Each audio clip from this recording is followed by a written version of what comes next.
اور زور سے بازو سے پکڑ کر اس لڑکے کو کلاس سے باہر پھینک دیا اور ساتھ ہی تڑی بھی لگا دی کہ اگر دوبارہ کلاس میں قدم بھی رکھا تو ٹانگیں توڑ دوں گا۔ میں مڑ کر فخریہ انداز میں کلاس فیلوز کی طرف دیکھا اور دل ہی دل میں خود کو سپر ہیرو سمجھنے لگا۔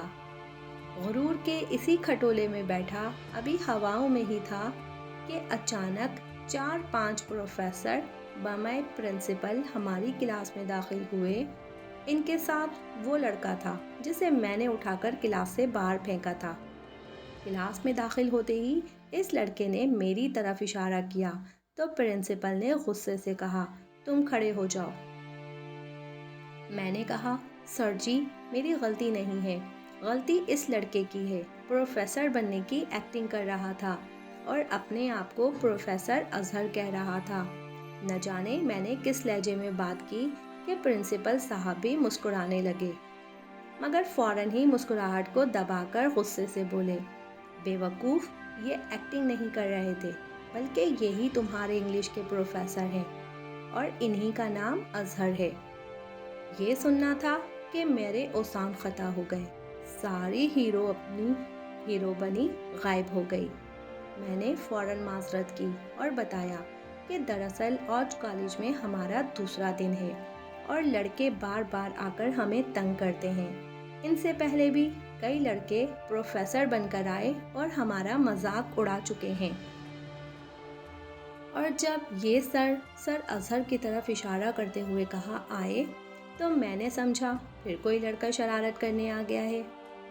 پھر پرنسپل صاحب کے کہنے پر میں نے سر اظہر سے باقاعدہ معافی مانگی اور معاملہ ختم ہو گیا، مگر یہ صرف میرا خیال تھا کہ معاملہ ختم ہو گیا۔ سر اظہر نے کبھی مجھے دل سے معاف نہ کیا اور جب کبھی کسی انگریزی کا لفظ غلط تلفظ میرے منہ سے نکل جاتا تو باقاعدہ میرا مذاق اڑاتے، مگر اس عمر میں ہم ایسی باتوں کی پرواہ کہاں کرتے تھے۔ پہلی سہ ماہی کے بعد جب انگلش ٹیسٹ کا رزلٹ آیا تو میری پہلی پوزیشن تھی، مگر اس بار بھی سر اظہر نے بجائے مجھے شاباشی دینے کے کئی طنزیہ جملے مجھ پر کسے کہ دیکھیں اب ایسے لڑکے بھی فرسٹ آنے لگے ہیں۔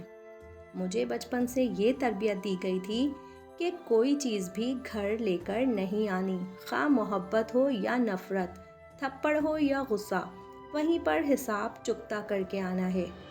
میں کہاں چپ رہنے والا تھا۔ میں نے کہا، آپ جیسا پروفیسر ہوں گے تو ایسا ہی ہوگا۔ میرا جواب سن کر وہ صرف گھور کر رہ گئے۔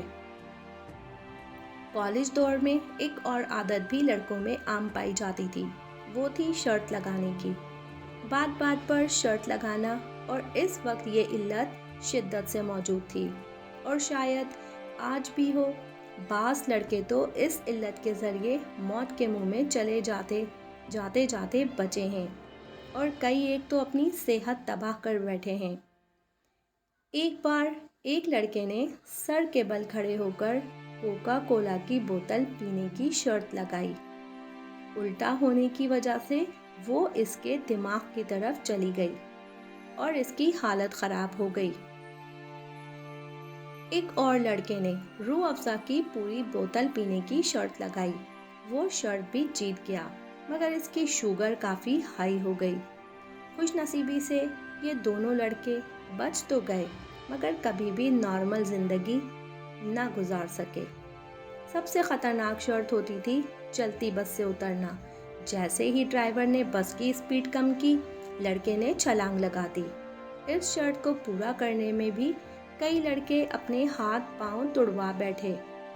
اس وقت ہمیں اس بے وقوفی کا اندازہ تک نہ تھا کہ کیسے ایک برگر یا ایک پلیٹ چاٹ کے لیے ہم اپنی زندگی داؤ پر لگا دیتے تھے، اور نہ صرف اپنی زندگی تباہ کر دیتے تھے بلکہ اپنے والدین اور بھائی بہنوں کی زندگی پر بھی برے اثرات مرتب کرتے ہیں۔